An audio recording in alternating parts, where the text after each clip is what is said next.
What if the most important battles are the ones that never happen? Long before missiles fly or headlines appear, military planners begin asking uncomfortable questions. How would a war unfold? Who would gain the advantage?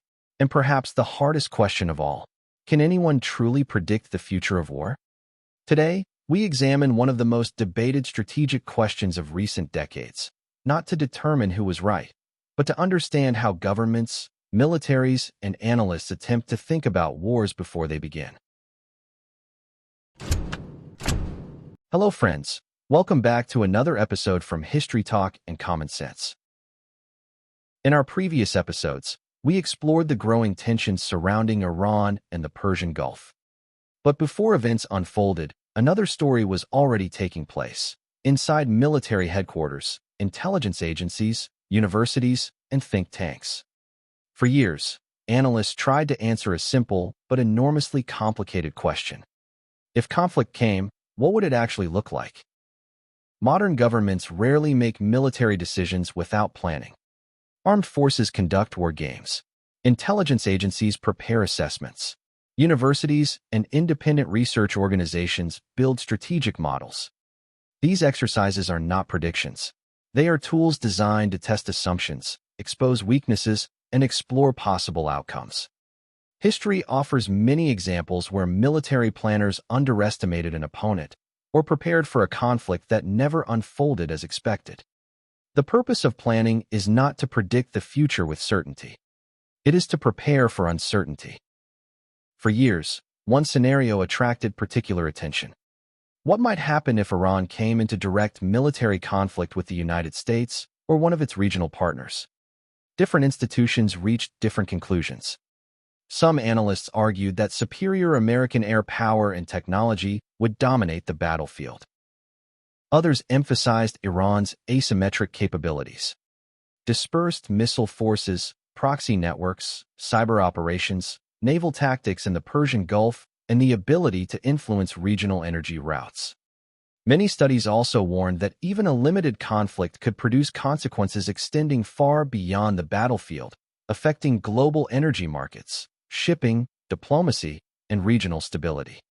Not every forecast agreed, and that disagreement itself became part of the story. Why do experts studying the same conflict often reach different conclusions?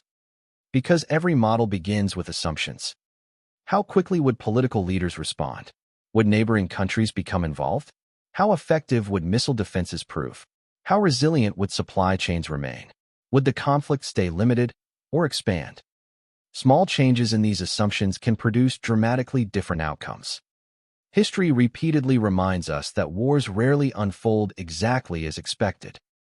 Military history contains countless examples of unexpected developments. Technology evolves. Political decisions change. Public opinion shifts. Alliances strengthen or weaken. Even weather, logistics, and human error can reshape events.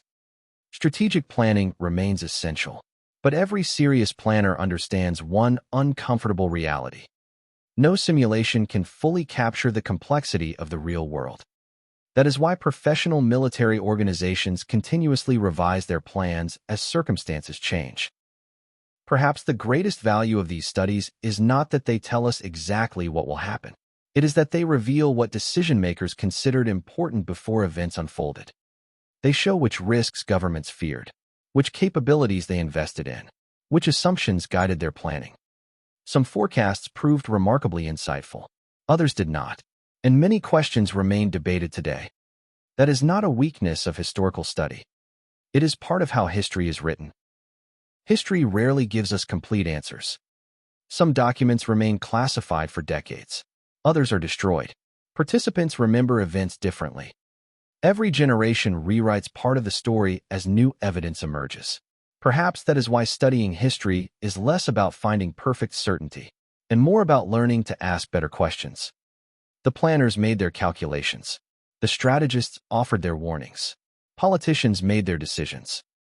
History will decide which assumptions proved correct. And perhaps some of that verdict has not yet been written. If this analysis has broadened your perspective, please like, share, and leave your thoughts below. That's the best way you can help this information reach more people. Let's decode the logic of power together.